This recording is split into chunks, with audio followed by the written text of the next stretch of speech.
привет, всем с вами Джексон, и сегодня будет обзор такого телефона, как Elephone G1.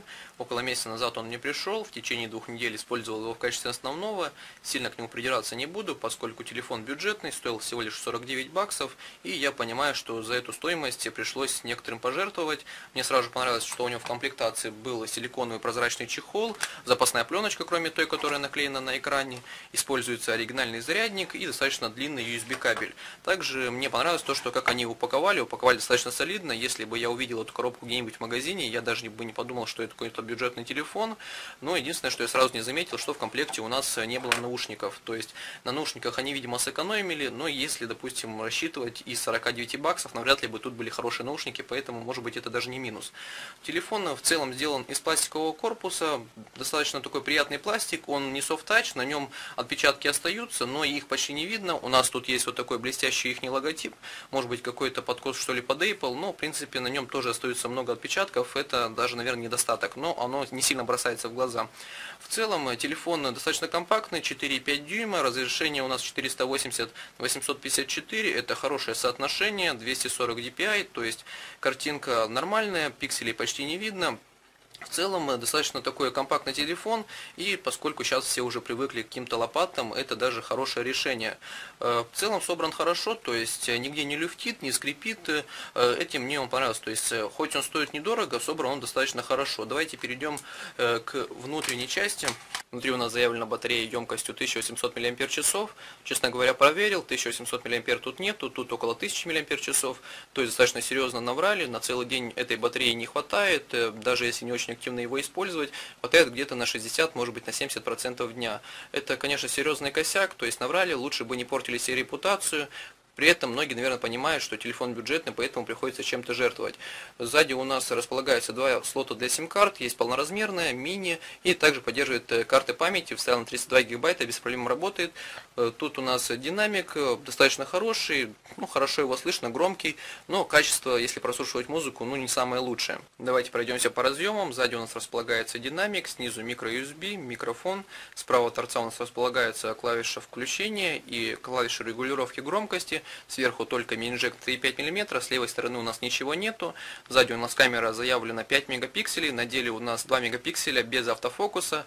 Качество ужасное, камера тут для галочки, пожалуй, то есть смысла от нее никого нету. Единственный плюс, то что тут есть вспышка, можно ее использовать в качестве фонарика. Также тут было вот такое отверстие, оно никаким образом не используется, микрофона там нету, просто, видимо, может быть какой-то отливок в пластике, то есть толку от этого отверстия никакого нету. Пожалуй, главной особенностью этого телефона является его железо. За 49 баксов мы получаем 4-ядерный процессор MTK6582, достаточно хороший процессор, до сих пор многие китайские телефоны его используют в бюджетном сегменте.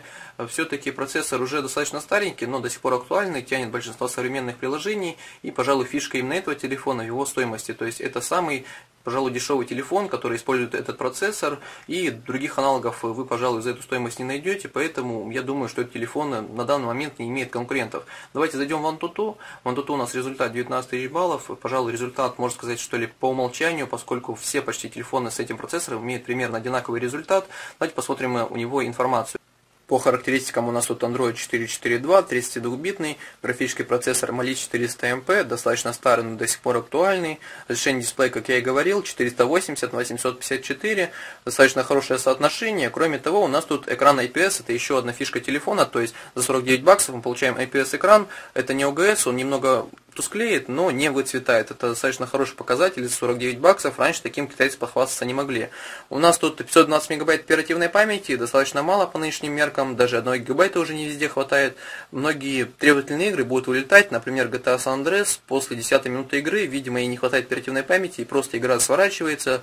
Внутренняя память 4 гигабайта, в принципе, большего не стоило ожидать, но есть с внутренней памятью один косяк. У нас тут она разделена на 2 части, на 0.89 и на 1.6 гигабайта, и если вы хотите записать какую-нибудь игру, то вся игра записывается на вторую часть, то есть на 1.6 гигабайта, и воспринимает ее как SD-карту. То есть 0.89 считается как память телефона, а 1.6 как SD-карта. То есть если вы добавляете еще одну SD-карту свою, то он ее считает как внешний накопитель. То есть на нее записать ничего нельзя. Это серьезный косяк, скорее всего, с прошивкой. В принципе, это исправить можно, но мне не нравится то, что ты достаешь телефон с коробки, и тебе приходится, кроме этого, еще самому его доделывать. То есть косяк есть, это серьезный косяк. косяк, и далеко не каждый пользователь сможет его исправить, благо есть разные программы, которые это исправляют, но косяк есть. То есть они разделили на две части, и одна часть считается как SD-карта. Если вы вставляете SD-карту, то на нее записать ничего нельзя. То есть у меня установлена 32 гигабайтная SD-карта, она даже тут не отображается, и записать на нее ничего нельзя. Можно с нее какие-нибудь файлы воспроизводить, например, музыку, видео, она считается как внешний накопитель USB, например. То есть пользоваться ей как полноценной флешкой не получается, это серьезный косяк. Давайте зайдем на Mark II. У нас тут 52 кадра в секунду, достаточно хороший результат, в принципе ожидаемый для этого процессора.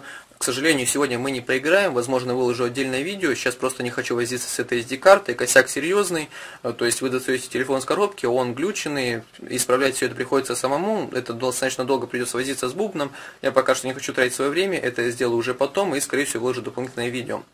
Но я могу ручаться за характеристики, проверил в нескольких программах, во всех отображается, что все нормально, то есть по процессору не наврано, по оперативной памяти не наврано. Единственное, на чем наврали, это только на батарее. И также камера у нас интерполяция до 5 мегапикселей, по правде камера у нас ужасная, есть акселерометр, датчик приближения и датчик освещенности. Давайте покажу, что у нас представляет камера. Камера вообще ужасная, абсолютно, по-моему, бестолковая, то есть она тут просто для галочки, как я и говорил. Допустим, у нас есть вот эта вот надпись, пытаемся ее сфоткать, нажимаем вот фотография, он включает даже вспышку, и, как вы можете заметить, качества вообще нету его, просто вот все размазано, даже непонятно, что тут за буквы. Допустим, у меня есть и другие примеры фотографий, вот я фоткал, то есть вообще буквы непонятно, вот, то есть текстом вообще нереально фотографировать, может какие-то пейзажи сдалека, может быть что-то еще получится. Вот еще один пример текста, вообще непонятно, что написано, то есть камера 2 мегапикселя, причем не самые лучшие 2 мегапикселя, то есть камера тут ужасная, камера тут просто для галочки. Как и говорил, к телефону сильно не придираюсь, достаточно хорошее устройство, свои 49 баксов он явно стоит, более того, он не имеет конкурентов в своей ценовой категории, а может конкурировать с телефонами стоимостью около 70 баксов, поскольку примерно с этой стоимости начинаются подобные ему характеристики.